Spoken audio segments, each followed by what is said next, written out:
ഞാനും എൻ്റെ വൈഫ് ജയശ്രീ ഞങ്ങൾ രണ്ടും കൂടിയും പിന്നെ നമ്മുടെ സുഹൃത്തുക്കളൊക്കെ ഉണ്ടായിരുന്നു അവിടെ പടം കാണുന്നതിന്. അപ്പോൾ ഈ 2700 പേരിരിക്കുന്ന തിയേറ്ററിലാണ് കനി കുസൃതി ആദ്യം കനി കുസൃതിയാണ് ഈ പടത്തെ അവിടെ അവതരിപ്പിച്ചത്. അതാണൊരു വലിയ പ്രത്യേകത. കാരണം പായൽ കപാടിയയ്ക്ക് സംവിധായികയ്ക്ക് ദുബായിൽ ഏതോ ഫെസ്റ്റിവൽ അതുമായിട്ട് ബന്ധപ്പെട്ട കാര്യങ്ങളുമായിട്ട് അവർ ശരിക്കും അതിൽ അകപ്പെട്ടു പോയി. അതുകൊണ്ട് വരാൻ പറ്റില്ല. അതുകൊണ്ട് ആ പടം ലണ്ടനിൽ അവതരിപ്പിക്കാനുള്ള ചുമതല കനി കുസൃതിയെ ഏൽപ്പിച്ച് കനി കുസൃതി ഭയങ്കര ഹർഷാരവത്തോടു കൂടിയാണ് ഈ ഓഡിയൻസ് കനി കുസൃതിയെ സ്റ്റേജിലേക്ക് വിളിക്കുന്നത്. അത് വിളിക്കുന്ന ആൾ ബ്രിട്ടീഷ് ഫിലിം ഇൻസ്റ്റിറ്റ്യൂട്ടിൻ്റെ ആളല്ല. ബ്രിട്ടീഷ് ഫിലിം ഇൻസ്റ്റിറ്റ്യൂട്ടിൻ്റെ പാർട്ടായിട്ടുള്ള ഈ സൈറ്റ് ആൻഡ് സൗണ്ട് എന്ന് പറഞ്ഞ അവരുടെ ലോകപ്രസിദ്ധമായ മാഗസിൻ ഉണ്ടല്ലോ, ആ മാഗസിൻ്റെ എഡിറ്റോറിയൽ ടീമിലുള്ള സീനിയർ ആളാണ് ഒരു സ്ത്രീ.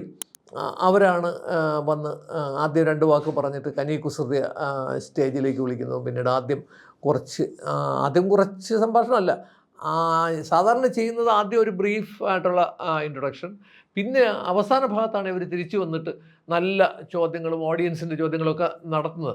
അങ്ങനെ വന്നു, അവർ പരിചയപ്പെടുത്തി. അപ്പോൾ ആ പടത്തിൻ്റെ പ്രശ്നം അന്ന് ഒരു രാത്രി 9:30 മണിക്ക് മറ്റോ അങ്ങോട്ടാണ് പടം തുടങ്ങുക. അപ്പോൾ പിന്നെ 11:30 മണി ആവും തീരുമ്പോൾ 11:30, പിന്നെ എനിക്കൊന്ന് 2.5 മണിക്കൂർ മറ്റോ അങ്ങോട്ടാണ്, അതിൻ്റെ 2 മണിക്കൂർ മുകളിലുണ്ട്.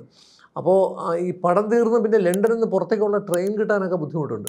അപ്പോൾ ഈ ആളുകളത് കഴിഞ്ഞ ഉടനെ തന്നെ ഏതാണ്ട് സീറ്റൊക്കെ ക്ലിയറായി, ഏതാണ്ട് തിയേറ്റർ പകുതിയും ക്ലിയറായി അവർ പോയി. അപ്പോഴത്തേക്ക് അങ്ങനെ ഒരു പ്രശ്നം, അതിന് അവസാനത്തെ ചർച്ച ചുരുങ്ങിപ്പോകാനുള്ള കാരണം. പക്ഷേ പിന്നീട് ഞങ്ങളിങ്ങനെ ഇറങ്ങി വന്നപ്പോൾ കനി കുസൃതിയായിട്ട് ഞാൻ നേരത്തെ സംസാരിച്ചിരുന്നു. അപ്പോൾ ഇറങ്ങിയിട്ട് ഞങ്ങൾ വിചാരിച്ചു അവിടെ എവിടെയെങ്കിലും കാണും. ഞാൻ ഒന്ന് വിളിച്ച് നോക്കിയപ്പോഴത്തേക്ക് ഫോൺ എടുക്കുന്നില്ല. അപ്പോൾ നോക്കിയപ്പോഴത്തേക്കും അവിടെ ആളുകളാൽ ചുറ്റപ്പെട്ട് അവിടെ അങ്ങനെ നിൽക്കുകയാണ്, ഈ ഇറങ്ങി വരുന്ന ഭാഗത്ത് നിൽക്കുക. പക്ഷേ അതിഗംഭീരമായിട്ട് പടത്തെക്കുറിച്ച് സംസാരിക്കുകയും നല്ല സരസമായിട്ട് ഓഡിയൻസുമായിട്ട് പ്രതികരിക്കുകയും ചെയ്തു കനി. പിന്നീട് പടം തുടങ്ങുന്നതിന് മുമ്പായിട്ട് പായൽ കപാടിയ സംവിധായിക നേരിട്ട് സംസാരിക്കുകയാണ് വീഡിയോയിലൂടെ. അവർക്ക് പറയാനുള്ള കാര്യങ്ങൾ അവരതിൽ പറഞ്ഞു. പിന്നെ പക്ഷേ ഇത് ഒരു ഹിന്ദി മറാത്തിയിലുള്ള പടമാണ് ഒറിജിനലായിട്ട്. പക്ഷേ അതിലെ ഒരു 80% മലയാളമാണ്. പിന്നെ ടൈറ്റിൽ പോലും എഴുതി കാണിക്കുമ്പോൾ വലുതായിട്ട് മലയാളത്തിലാണ് ഇംഗ്ലീഷിനൊപ്പം വരുന്നത്. അതൊരു മലയാളത്തിനൊരു വലിയ ട്രിബ്യൂട്ട് പോലെയാണ്. പിന്നെ സംവിധായിക കാനിൽ വെച്ച് പോലും സംസാരിക്കുമ്പോഴത്തേക്കും മലയാളത്തെയും കേരളത്തെ പറ്റി പറയുമ്പോൾ അവർക്ക് 1000 നാവാണ്. അപ്പോൾ അത് വളരെ എത്രയോ ഭയങ്കര ഒരു അപ്രിസിയേഷനാണ് അവർക്ക് കേരളത്തോടും കേരളത്തിൽ നമ്മുടെ ഒരു ഈ കലയോടുള്ള ഫിലിം എന്ന ഒരു മാധ്യമത്തോടുള്ള നമ്മുടെ സമീപനത്തെക്കുറിച്ച്.